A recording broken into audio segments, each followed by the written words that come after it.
So while the potatoes are boiling, and you can see that, and that'll be a different video, we're going to work on fried squash. We'll start out, this is just a crookneck squash, just a yellow basic garden squash. I wash these up. For just two of us, I'll cook two pieces of squash or squashes. Maybe that's already plural, I don't know. So I wash these up really good. I cut the end off, and then I just slice these up about, honestly, these are pretty thin, and I'll show you. Now you can do it thicker if you want to, but I like for these to get more crispy, and the thicker they are, the less crispy they'll be, if that makes any sense. You don't want them to be paper thin because, I mean, you can, but honestly, if you can see that, that's how thick it needs to be. Without measuring it, I don't know, probably about 1/8 of an inch thick, maybe even less. So I've got those on a paper plate there, and we'll lay this aside. So this is also just like we did with, if you watched it with my pork recipe, this is a triple dip. So I have flour and cornmeal on 2 different plates, and then I have 1 egg and about 3/4 cups of milk, and I just beat that together.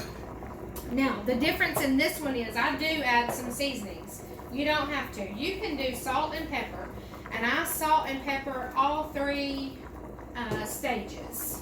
I season all 3 stages. So just a little bit of pepper, and then you can stop with that, or you can continue and add a little bit of garlic to each stage.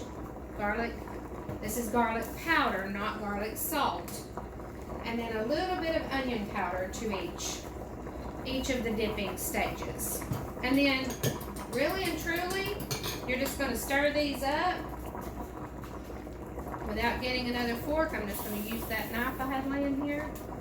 Okay, so then from here, what you're going to do, and this would be just prior to frying, and I'll continue the video and show you that. I apologize, my potato steam is there.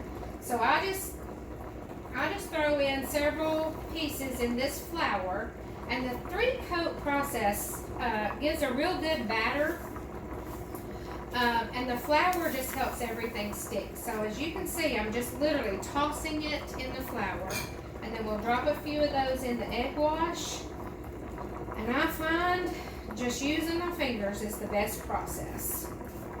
So this is, honestly, because I fry these individually, I fry them a piece at a time.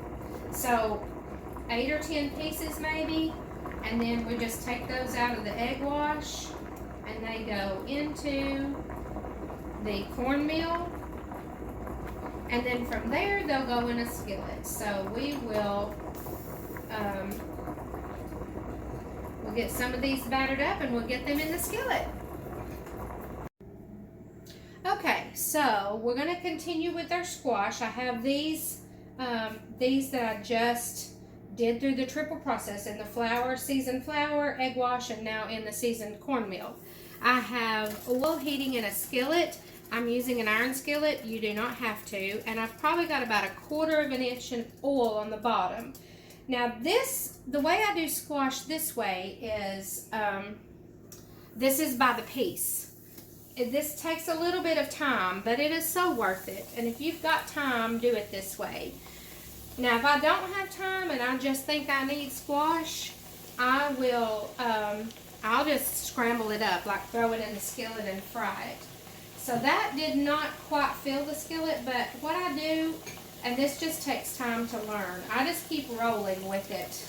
Like I have more coming in and going out. But what you want to do, what I try to do, is just try to keep everything that went in the pan at once moving at once, and then just have others ready to go in the pan as soon as those come out, if that makes any sense. We'll go through a couple of batches right here and I'll show you, but I just do the flour dip it in the egg wash, and then dip it in cornmeal. Now, I didn't grow up doing it this way. I grew up really and truly just tossing it in cornmeal from what I can remember. Cornmeal and salt and pepper maybe. And I do love that. But I started doing it this way and I just love it. Love it, love it, love it. Okay, let me wash my hands. Now this is the thing about this kind of cooking. It is messy. And you can do tongs, you can do forks, whatever you need to do to try to. Now when those start to brown, you're going to flip them over. And I'll show you. I'll hold the camera. Let me get these flipped and I'll show you.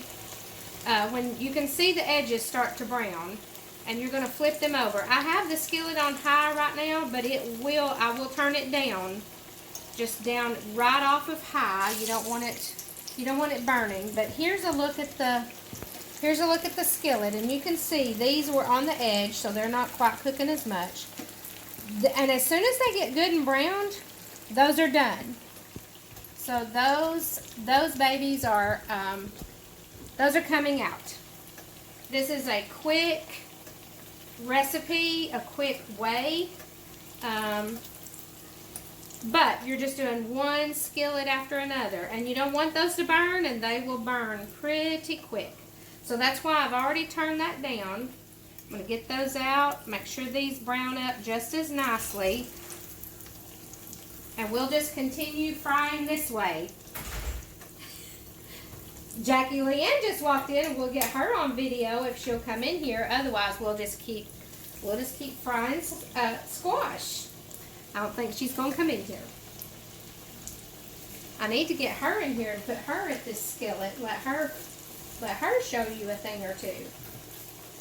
My girls are good cooks. Papa and Aiden are outside. So anyway, that's what I do, and I just cook. I'm cooking two squash for us. I need to look that up. I really think that might be plural as it is, because it doesn't sound right to say two squashes. So I'm gonna get those first ones out. Those are done, and that's it. That's it, people. That's as much as it takes to fry squash.